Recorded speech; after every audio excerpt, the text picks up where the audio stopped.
wanted to do an unboxing. So everyone on YouTube makes it look so easy.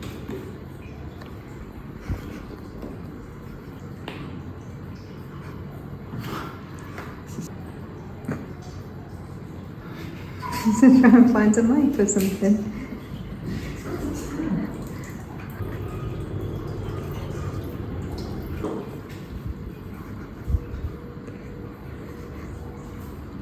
I didn't see a knife. But yeah, if you're wondering why we're unboxing this, it's because the GoPro died because it's not as waterproof as they claim it to be. Yes, I bought a GoPro Hero Black 10 in August last year, so that's like...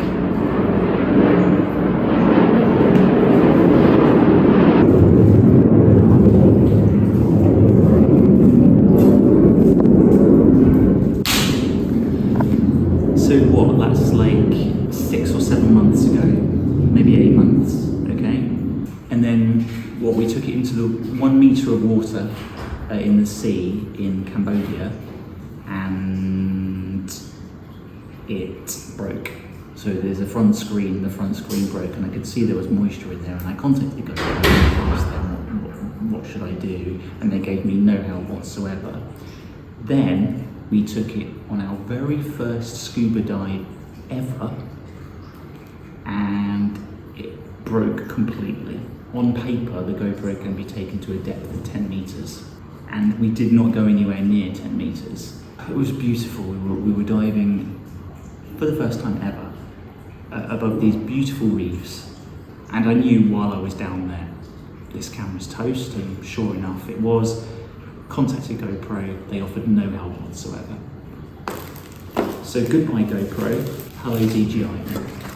Yeah. So what we're going to do now is we're actually going to switch to this camera to give you an update on where we've been, what we've been up to. Sorry. We'll explain the cough. So we're going to explain how we got here. So let's change to this camera. So we lied, we're still on the mobile phone because Matt said it'll take too long to set up the camera. Yeah, so in terms of how we got from there to here, we were at the wellness retreat in Koh Phangan. We decided we want to spend longer in Koh Phangan outside of the wellness retreat bubble.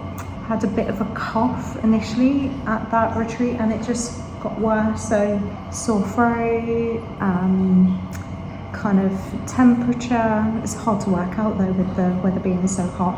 And then, yeah, it became more phlegmy, chesty cough. A lot of sinuses. Yeah, so a lot of pain in my ears, in my nose, constantly runny nose. So actually, I never left the hotel grounds.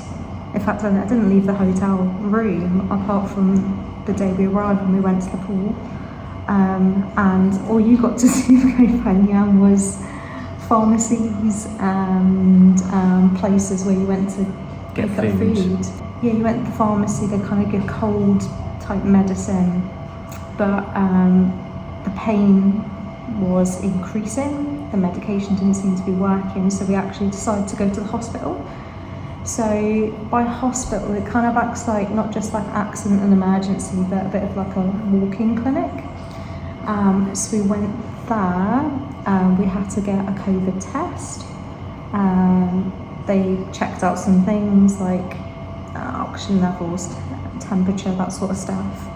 And then I was seen by a doctor. He kind of asked about symptoms, checked heart rate, checked inside my ears and things, and my throat as well, and basically give me an option of further tests or to treat it based on the symptoms. So I went for the second one. So basically giving medication to treat flu, strep and sinusitis.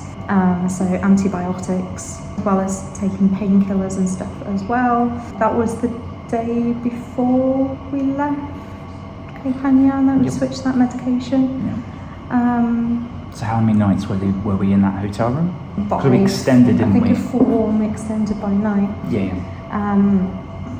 So 5 nights of doing nothing. Yeah, and we kind of had to move on. One, because the hotel, we couldn't extend it any further because it was booked up because the full moon kind of was coming in, the full moon parties that they have in Koh Phangan. So we decided to move on. So we got the ferry and boat to Krabi town. We were in a really nice hotel there where they looked after us really well. He was so nice. He gave us lifts to places for free, and just a nice guy.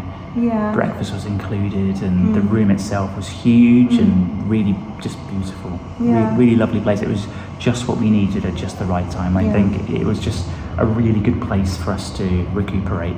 Yeah, but again, we didn't really do anything there. We went out once into the actual town centre to get lunch and to kind of walk around and see a bit, but we didn't see the main things of Krabi. And it's Krabi town itself is not that touristy, but I think it's known for its night markets, and there's kind of like mangrove forests and stuff. You can walk, temples and stuff, so we didn't see any of that really. No. So we were in Krabi for, was it 4 days? 4 nights. Yeah. And then we had to move on. I mean, part of the reason I happened to move on was the visa limitations of 30 days, and because we're travelling by land as well and needing to kind of keep moving towards the Malaysian border. So then we got a minibus to Hat Yai, which is a kind of a city in the south of Thailand. I guess it kind of feels a bit like Malaysia in terms of it's got a high Muslim population.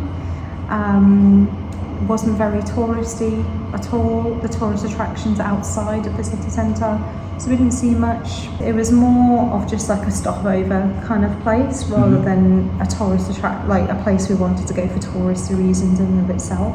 It's because it's really good for travel connections. You can get buses from there, but you can also get the train there. There's a separate video which kind of covers our journey from Hat Yai crossing the Malaysian border. Yeah, so we got the train from Hat Yai to Malaysia, or 2 trains, to the border, going through the border stuff, which was really easy, and then another train onto the ferry. Ferry to well, it went to Butterworth technically, and then the ferry over to Penang. So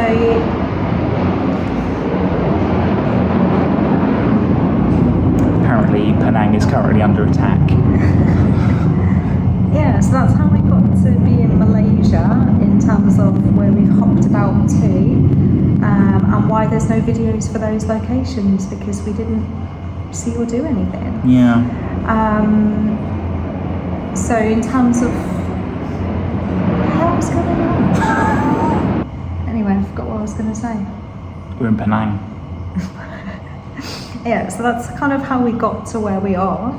And then in terms of where we're at physically and mentally, so I am on the mend. I've finished my course of antibiotics.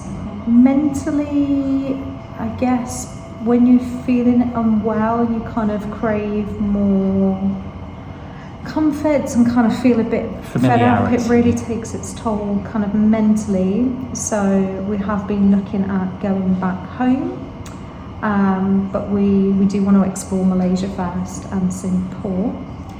But we're kind of we've come to the conclusion, we came to this conclusion a while ago, that we are not nomadic people. We don't want to be constantly on the road and travel full time or be, digital nomads. It's not for us. Which is an important kind of thing to learn in and of itself, I think. Well, just want to say thanks for continuing to watch our channel. We really appreciate it. And there is still lots more to come. So Malaysia, we're really kind of excited to be here, much more so than we felt for a while about travel. So far, everyone here has been just lovely. Really nice. Like really we're making friendly. real connections with people. It's really lovely. And so yeah, we're really excited to see Malaysia. So if you're interested in seeing Malaysia with us, please do subscribe and join us for this Malaysian series. So what you can expect in the next video is a tour of this lovely heritage hotel that we're staying in, which you've seen some snippets of. And yeah, The old town. Seen some of Georgetown and other aspects of Penang that we're yet to figure out in terms of an itinerary. Yeah. So yeah, thanks for watching. That's our update. Until the next video, please give us a like, please subscribe, and take care.